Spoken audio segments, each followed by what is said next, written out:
Hello YouTube, this is Morgan, Airspeed Prime here at my next Airspeed Reads Naruto video. This one is going to be for volume 41 of the manga, which is called Jiraiya's Decision. First of all, let's go through the chapters. So volume 41 is another 10 chapter volume, 370 to 379, Unease, Old Acquaintances, The Weeping Land, Back in the Day, Advancement, The Great Sages, Child of Prophecy, Honored Sage Mode, 1-to-1, and Jiraiya's Decision.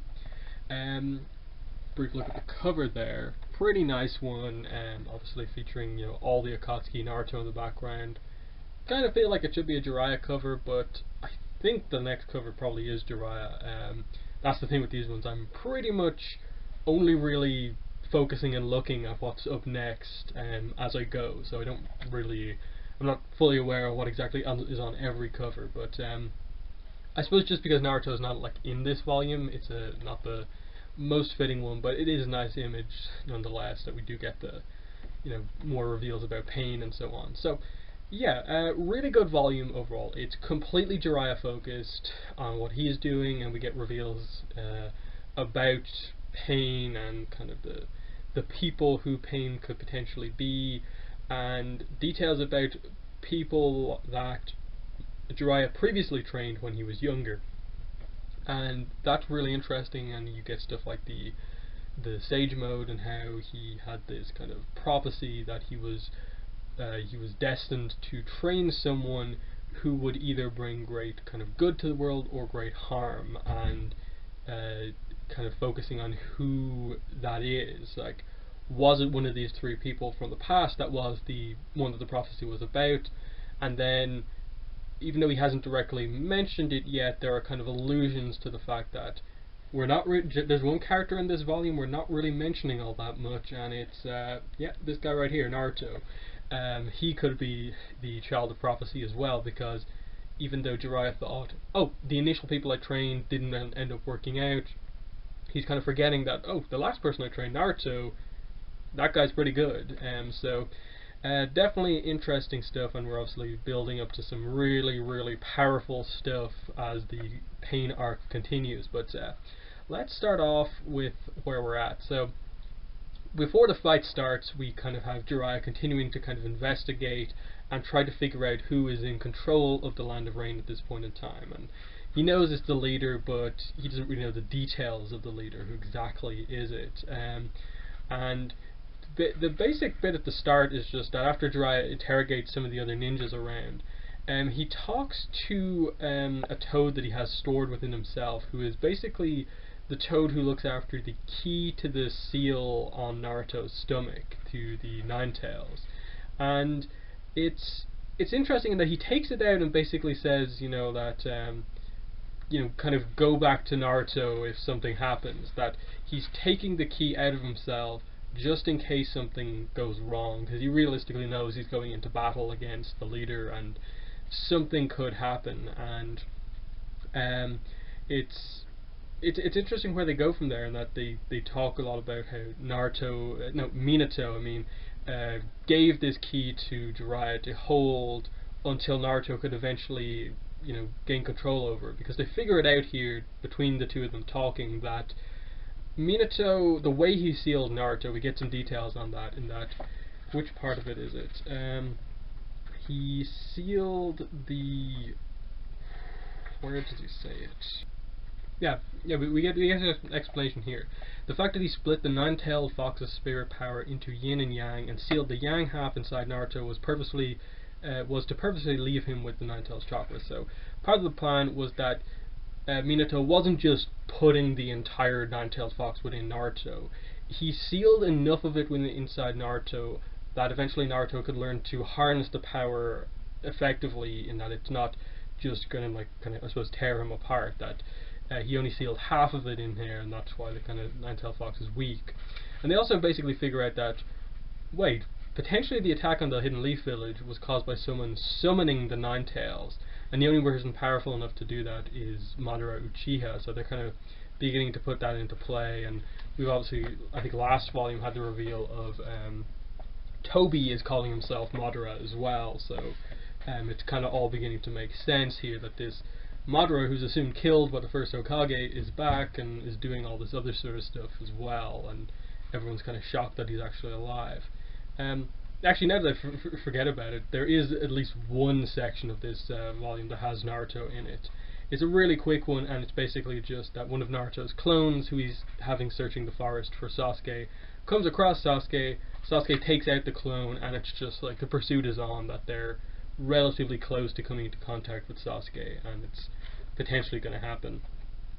From there, what happens is Jiraiya is confronted by Konan, the girl from the previous volume, and we find out that her power is basically that she can kind of turn herself into paper and do various things with that paper. It's kind of this, like, her body is made up of the paper, so she can kind of dismantle her arm to block an attack targeting her arm, and so on. And we start to get this idea of Jiraiya knows these people. He knows who Konan is, and he seems to know her from a while ago, in that he talks about how, you know, you've become like a real beauty now, and he kind of talks about how are the others doing, and like the other two, and stuff like that. They thought they had already been killed, and so on. And yeah, it's an interesting one, because it just starts this idea, like, who are these people that, like, Jiraiya has potentially knows, and like Conan doesn't look that old, so like when did he train other young kind of ninja potentially? It's definitely interesting. He talks about, you know, you are a special, gentle child who loved origami, what happened to the other two, and so on. And it's at this point we start to go into the first flashback, where we basically get the reveal that during the Great War, Jiraiya, Tsunade, and Orochimaru came across three kids basically orphaned by the war. Nagato, Yahiko, and Konan, of course. And basically they asked the three Sanin to train them, and they kind of really nice kids. And Jiraiya was the one who decided, okay, you two go off, I'll actually stay back and look after them and kind of potentially, you know, train them. And what comes about is basically that the three of them ask to be trained by Jiraiya, and he eventually agrees to it, because he does kind of see something in them and he wants to help them. And the other part of this is relating to the other flashback that we get later on in the volume about the prophecy, that the reason he actually, I suppose, ultimately agrees to train them is that their ideals that they kind of begin to show as they want to be trained kind of make Jiraiya think, I'm destined to train people who will make a great change in the world. Is it these three kids, that this war has kind of caused these three to come into existence, and I can do something like that? That, you know, initially Yahiko is the one who like talks all about protecting people, and he wants to protect everyone. Then the big reveal comes out that there's an incident during their training, and Yahiko and Konan are nearly killed by enemy shinobi, and Nagato is the one who defeats them. And the shocking reveal here is that he somehow just out of nowhere develops the Rinnegan, and it's a huge shock, and we finally get the explanation for Pain's odd eyes, and that's what it is. It's the Rinnegan, and it's basically touted as the eye power of the Sage of Six Paths, and it's like the most powerful ocular jutsu out there. And this is another thing that just adds to Jiraiya thinking, like, is this part of destiny, that this amazing power that like no one has had basically since the Sage of Six Paths, this boy having it, these three are very important, I have to kind of help to train them, if not just to train the person who has this crazy power to be able to control it so they aren't a danger to the world. And he just ultimately helps them, and you can see the closeness of the three of them, that Yahiko is the more kind of outspoken of them, he kind of speaks more and has the ideals, kind of Konan tends to follow him first, and Nagato is the kind of quieter one in the background, but who has the ultimate best potential to be a strong ninja. Just an interesting dynamic between the three, that he eventually begins to teach him, and there's a nice moment with Nagato and Jiraiya where Nagato's upset about how he killed someone and how he didn't exactly know kind of what happened. He was just frightened, he wanted to protect his friends, and it ended up just happening. And kind of Jiraiya just helps to kind of calm him down that it's thanks to you that they're alive, and you believe that what you did was the right thing, and no one can fault you for protecting your friends, and so on. It's pretty nice, and this is, I suppose, the key part of that. It's the whole idea of, but it's because one understands such pain that that generosity towards others becomes second nature. That's what it means to be human, and you have to, the idea of like Nagato and growing up and making their own decisions, and he says that I just want to protect them no matter how much pain befalls me, and that's the kind of ideal from Nagato, the quiet one who you don't know a lot about. He wants to protect them kind of more quietly in the background, whereas Yahiko is obviously going to be the more leader-focused one of the three. And he basically just leaves them once they are able to defeat one of his shadow clones. Once they're skilled enough that they can defend themselves from a fraction of Jiraiya's power, he thinks, that is fine. I said I would only stay to look after them for a bit. I've done enough. I'll leave you there. And it's a nice kind of goodbye moment for them, and he just kind of gives them all a little piece of advice. No more tears, Yahiko. People will think you're a coward. Conan, you'll grow up to be beautiful. Let's meet again one day. And Nagato, you've all grown up. Don't you agree? And they leave on those terms. This is when one of the bodies arrives that we saw from one of the previous volumes, and the confusion begins within Jiraiya, that he sees this person arrive alongside Conan, who has the Rinnegan, but doesn't look like Nagato, doesn't look like Yahiko. So he's just kind of like, okay, the Rinnegan is this really rare technique and power. This has to be Nagato, but what happened to him? And Pain obviously here doesn't respond, and basically the fight begins at this point with this Pain only using summoning jutsu and talking about how Yahiko like died a long time ago, and they're still really kind of confused about what happened. Like, he's like, this has to be Nagato, doesn't it?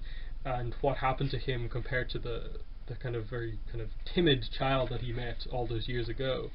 And you can see the idea of like what I just talked about there, the whole idea of like that understanding pain helps you to, I suppose, understand why being good and nice to people is so important.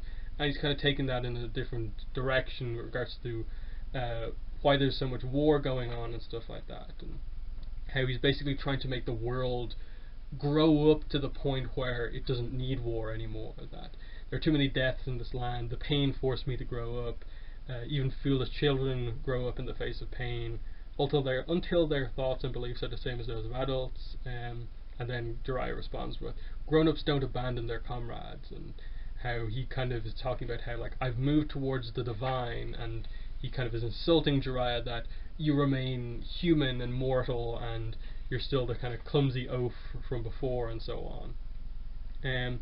And the basic plan here is that we get the Akatsuki kind of ideals coming out, that they want to end war by kind of giving insane powers, insane jutsu, tail beast power to nations, so that the power of these weapons will stop any war from happening, just because of how kind of crazy things are, that everyone will know the pain of the damage that these weapons can cause, and will grow up because of that and realize that's not a good thing to do that. But obviously it will result in the death of so many people getting to that stage, and how it's not the best way to actually end conflict in the war.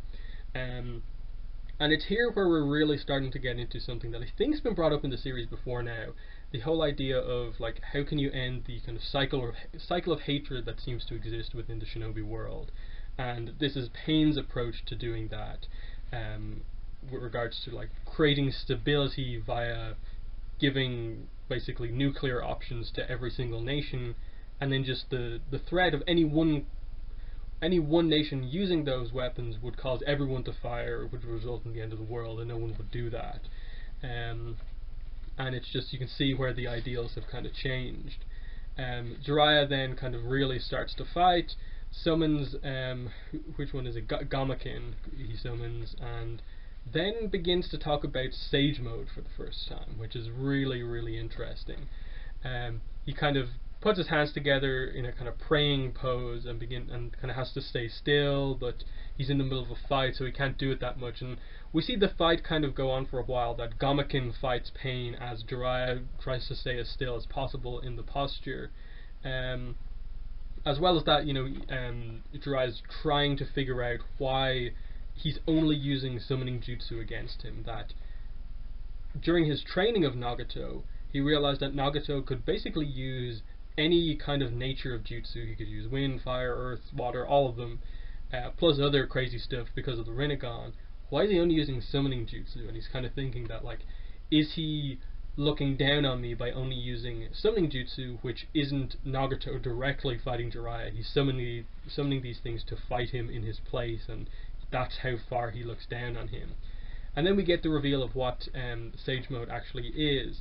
Jiraiya summons 2 toad sages onto each of his shoulders, and he's kind of altered his body, mainly his face, to kind of look like that of a toad. Obviously, the actual details of Sage Mode come out much more in detail later on, and Jiraiya's one isn't actually perfect, but for now the way it's presented is that that's how it kind of works, that you have the 2 toad sages on your shoulder and you are kind of altered yourself.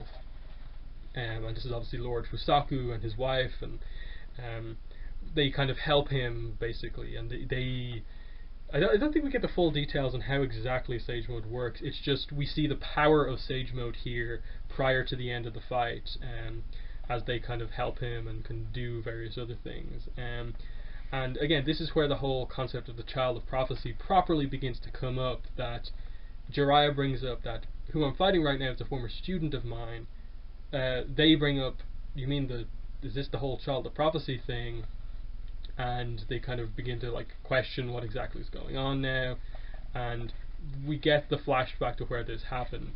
Jiraiya went to see the Great Lord Elder, Toad, and basically he just presented the prophecy to Jiraiya. That let me just get the exact wording on this. He says, "Here it is revealed. In my dream, you who are solely pervy will still manage to become a splendid shinobi, and will come to stand on your own 2 feet, acquiring disciples. One such disciple will one day bring about a great change to the world of shinobi. This I saw in my dream." And he says, "Either great stability or great destruction, the likes of which this world has never seen before. One of those 2 changes. You will guide that revolution, and eventually there shall come a day where you will be forced to make a critical selection." So straight away he's presenting the idea that Jiraiya will have multiple disciples, and he will have to choose among them the one who he focuses most on to kind of push forward as the Child of Prophecy, who will make changes within the world. And he says, "That choice you make shall decide which way the changes go. In my dream you walked the world writing books," and so this presents the whole idea of it was destined that Jiraiya write those books, and part of his kind of mission as he wrote those books leads to that. And I think part of it, it's almost revealed right here that the Child of Prophecy is Naruto, because when he met the other 3 in the previous flashback, he wasn't writing his books exactly back then. I think some later flashbacks show that he starts to write the books during his time that he's with them, but when he meets them he's not writing the books. But with Naruto, he is actually doing research for his books when he meets Naruto for, I suppose, the first time. I suppose he met Naruto when he was like a baby, did he? No, he wasn't. He wasn't in the village at that point in time. So when he properly meets Naruto for the first time, as we see it in the series, we see that he's writing books. So I think it's a nice little reveal there how that actually comes about. But yeah, after this point, the weird stuff begins to happen again. The summoning Pain summons another Pain, and it's again a different looking person, and then another Pain comes in. So there's 3 of them now, and Jiraiya is fighting them, and he kind of realizes that 1 was hard enough, 3 might push me to the limit. This could lead to me being killed. But he shows the demonstration of Sage power in that he has kind of super speed, his taijutsu is insanely powerful, and the 2 obviously powerful, animal sages on his shoulders are powerful by themselves. They can assist him with attacks as well, because they're strong kind of shinobis in their own right. And we get this kind of crazy sage art bath of boiling oil technique, which is pretty impressive. It's like a then he uses, of course, the classic. Jiraiya, of course, uses the Rasengan. Stage mode, he uses massive Rasengan, which is really cool the way the art is shown on these pages for as he uses that. But it's revealed that one of the pains has the power to absorb jutsu, and that Jiraiya is at a disadvantage against three of them because it seems like he can't get the jump on just one of them. That the reveal eventually comes out that because all three of them have the Rinnegan, it's as if they all have the same eyes, and so it's as if they all have like triple vision. They can each see what the other is seeing. So even if like one of them is kind of obscured from view, that one can still see what's going on because they can see what the other two are seeing. And it takes them a while to figure that out, but kind of once they do, Jiraiya ends up kind of blinding one of them. He gets the two sages to use their kind of I suppose they use their kind of physicality, the fact that they're toes, to use their kind of toad genjutsu on the sound to kind of affect one of the pain's senses, and then he gets an advantage and ends up actually defeating three of the pains using a variety of different jutsu. And he kind of talks about how, rather than rule the world through pain, I wish you had moved past the pain and harnessed your power to bring about peace in a positive way. For just a little while I thought you were the one. Farewell.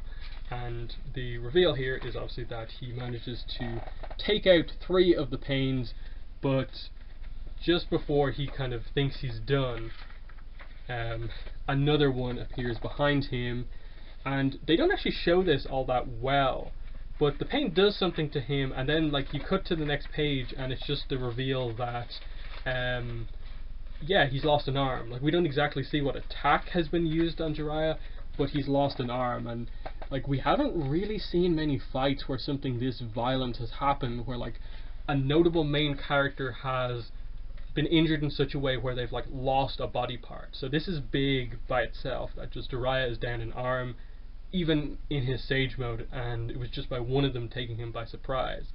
But then all of a sudden what happens is that summoning jutsu, and all of a sudden there's six. All six paths of pain are present and accounted for. One of them, obviously, looks very similar to Yahiko, and the big reveal at the end is that Jiraiya realizes that one of them does look like Yahiko, so he's even further confused because, one, there are now six people in front of him with the Rinnegan. That's six people who can all see the same thing, six people with six different types of powers, and Nagato is the one who has the Rinnegan, but Yahiko is there and he has the Rinnegan. So it's just this kind of crazy moment where like Jiraiya just has no idea what to think right now. Who is he actually fighting? Which one of them is it? Or is it both of them somehow? And it's just this idea that, okay, Jiraiya took out three of them on his own, was taken by surprise by a fourth, and now it's 6 on 1, 6 on 3 I suppose, with the two toad stages, and he's down an arm. It's really looking bad for Jiraiya, and you're thinking back to previous volume where there was the whole Tsunade Jiraiya conversation about, you have to make it back, and it's too dangerous for you to go on this mission alone, and just kind of Tsunade kind of going like, I don't know how it would feel if I lost you, that another loss like this, how would it affect her? And it's kind of building up that like this, they're kind of setting up that like, look, Jiraiya could die here, absolutely, this is such a dangerous situation. They've alluded to it so far. I don't think they inherently kind of say, like, make it obvious that he's going to be killed, in that there's always the chance for an escape or something like that, but they make it clear enough that like something could happen here, and I think that's definitely worth it. So yeah, that's the end of the volume. Really, really good stuff overall. Obviously the really big moments are going to happen more in the next volume, but the setup in this one with the backstory, the way the two backstories interact with each other, I think works exceptionally well. Getting him meeting the three for the first time, then the further backstory of him with the prophecy and how that links into other stuff, the setup for Naruto and the key to his seal. There's some excellent stuff here, and it's all leading towards, some interesting stuff with Jiraiya, who is now being given like a main character role against the leader of the Akatsuki. Huge fight, impact on the series. Let's see where this goes. So, excellent volume overall. And I'll just end by saying, if you want to follow me on social media, links to my Twitter and Tumblr are in the description below. If you want to support my channel, links to my Patreon campaign and also my PayPal donation link are in the description. But for now, that has been volume 41 of the manga, my review of it. I will try and do these a bit more regularly. I know there's been a delay since volume 40 with this one, but I will be trying to do more of these. My aim is to, at the very least, get up to probably volume 48 or 50 by the end of the year, before the end of the year. Just because that means I finish the first of the Shippuden kind of era box sets that I have, and then we'll be moving on to the last big box set for the up until the end of the series. So that's the kind of initial plan that I have. But yeah, hopefully I'll be doing these a little bit more regularly from here on out. But yeah, that has been volume 41. Thanks for watching this video, and bye.